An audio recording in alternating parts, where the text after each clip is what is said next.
एक आता है जिसमें सिर्फ कंप्रेसर जो है वो डीसी पे चल रहा होगा, उसमें सिर्फ कंप्रेसर डीसी है। फिर आता है 3DC, जैसे कैनवुड ने अपने लॉन्च किए हुए। उसमें यह है कि 3 कंपोनेंट डीसी हैं, जिसमें एक कंप्रेसर है वो डीसी है, फिर इंडोर आउटडोर मोटर डीसी हो जाएगा, वो 3DC कहते हैं उसे। फिर एक और है जिसको हम 4DC इन्वर्टर एसी कहते हैं, जिसमें 4 कंपोनेंट्स डीसी होंगे और वो थोड़ा सा और एफिशिएंट होगा compare to a 3DC inverter AC. और फिर आता है फुल इन्वर्टर, जिसको फुल 5DC इन्वर्टर सिस्टम हम कहते हैं, जो कि basically Daikin was one of the first few companies जिन्होंने full 5DC inverter AC launch किया था।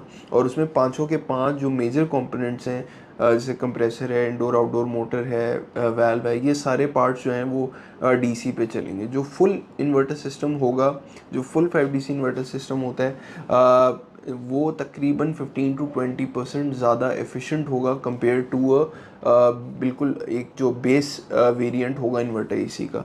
तो एक तो सबसे बड़ा ये फ़र्क आ जाता है। तो प्राइस का भी बहुत बड़ा जंप आ जाता है, क्योंकि जब आप एक एसी कोई लेट से कंपनी है पाकिस्तान में, वो अपना एसी जब चाइना में किसी वेंडर से बनवाएगी तो वो उसको अपने स्पेक्स देगी कि मुझे इस स्पेक्स पे आप एसी डिज़ाइन करके दें।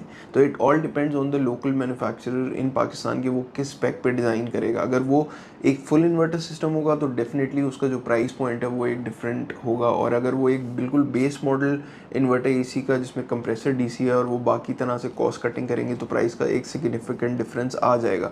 तो आप कहीं ना कहीं क्वालिटी पे भी कॉम्प्रोमाइज़ कर रहे होते हैं, और स्पेशली आप उसकी एफिशिएंसी पे कॉम्प्रोमाइज़ कर रहे होते हैं। जब आप एक जिसमें कंप्रेसर डीसी होगा, उसकी एफिशिएंसी वो नहीं होगी, कभी भी वो नहीं होगी जो एक फुल इन्वर्टर सिस्टम की होगी। तो वो डेफिनेटली आपको एक बहुत सिग्निफिकेंट डिफरेंस आपको फील होगा। लाइफ साइकिल का भी कुछ लोग कहते हैं कि लाइफ साइकिल का भी डिफरेंस आ जाता है। कुछ कंपनियों ने फुल इन्वर्टर सिस्टम्स नहीं बनाए, वो 4 मेजर कंपोनेंट्स को डीसी रखती हैं। 5th कंपोनेंट, क्योंकि कुछ कंपनीज क्लेम करती हैं कि वो एक छोटी मोटर है, 15-20 वाट की मोटर है, तो उसको डीसी करने की कॉस्ट बहुत ज़्यादा है और उस पर रिटर्न कोई बहुत सिग्निफिकेंट डिफरेंस है नहीं। रिटर्न आरओआई पे कंज्यूमर को कोई बहुत ज़्यादा फ़र्क मिलेगा नहीं, इम्पेयर रेटिंग्स में या उसके जो वोटेज है उसमें कोई बहुत फ़र्क नहीं है। तो 5th मोटर, कुछ कंपनीज ऐसी हैं जो 5th मोटर को डीसी नहीं करती हैं। तो ये एक मेजर डिफरेंस है।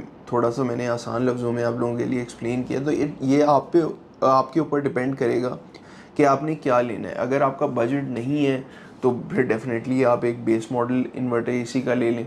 और अगर आप एक एफिशिएंट यूनिट चाहते हैं, आप चाहते हैं ज़्यादा से ज़्यादा आपको एफिशिएंसी मिले, फॉर एग्जांपल आपने घर में सोलर लगाया हुआ है, तो सोलर नॉर्मल जो इन्वर्टर एसीज़ हैं डेफिनेटली वो भी आप लगा सकते हैं। लेकिन अगर आप फुल इन्वर्टर सिस्टम्स पे जाएंगे और अपने सोलर के साथ उसको इंटीग्रेट करेंगे, तो उसकी क्योंकि एफिशिएंसी और ज़्यादा है, तो आपका जो सोलर का जो आपके आउटपुट है वो डेफिनेटली बढ़ जाएगा, क्योंकि वो जो इन्वर्टर एसी आप लगा रहे हैं उसकी कंजम्पशन कम होगी। जब उसकी कंजम्पशन कम होगी तो वो जो आप सेव कर रहे होंगे एनर्जी, वो आप कहीं और तरह से यूटिलाइज़ कर सकते हैं। तो इसमें बहुत सारे वेरिएशंस हैं। ये आप पे डिपेंड करेगा जो प्रोस्पेक्टिव कंज्यूमर है कि उसका क्या माइंडसेट है, उसका क्या बजट है। आइदर वो अफोर्ड कर सकता है एक फुल इन्वर्टर सिस्टम्स, या उसने एक बेस इन्वर्टर एसी पे जाना है। तो ये आपके ऊपर डिपेंड कर रहा होगा। सिमिलरली टेम्परेचर भी एक बहुत जो है इम्पॉर्टेंट रोल प्ले करता है जब आप एक इन्वर्टर एसी लेते हैं। Room temperature,